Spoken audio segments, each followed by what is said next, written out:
દેશની સીમાઓ માતાના વસ્ત્ર સમાન છે. તેનું રક્ષણ કરવું દરેક ભારતીયની ફરજ છે. ભીષ્મ પિતામહ.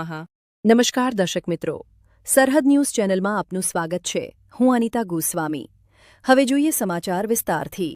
ખોડા ગામમાં 9 વર્ષની બાળકી સાથે દુષ્કર્મનો કિસ્સો, આરોપી સામે થરાદ પોલીસમાં ગુનો નોંધાયો. થરાદ તાલુકાના ખોડા ગામમાં માનવતાને શરમાવે તેવી ઘટના સામે આવી છે.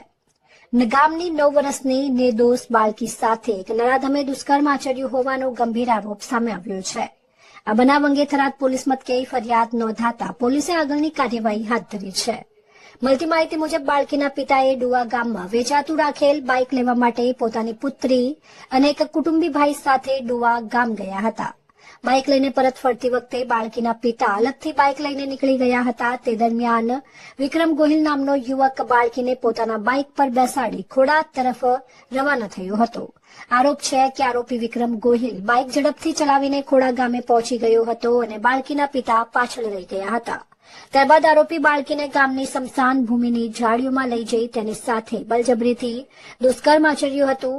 આ ઘટનાના સમયે બાળકીનું મોઢું પણ બાંધી દેવામાં આવ્યું હોવાનું જાણવા મળ્યું છે. પછી બાળકીના માતા પિતાએ તેને લોહી લુહાણ હાલતમાં જોઈ તાત્કાલિક સારવાર માટે ખસેડી હતી અને આ બનાવ અંગે થરાદ પોલીસ મથકે ગુનો નોંધાતા પોલીસે આરોપીને ઝડપી લીધો હતો. આ બનાવ સાંજના લગભગ 7 થી 8 વાગ્યાના સમયગાળામાં બન્યો હોવાનું જાણવા મળ્યું છે. આ ઘટનાએ સમગ્ર વિસ્તારમાં આક્રોશ અને ચકચાર મચાવી છે. પોલીસે કેસની ગંભીરતા ધ્યાનમાં રાખીને આગળની કાયદેસરની કાર્યવાહી હાથ ધરી છે.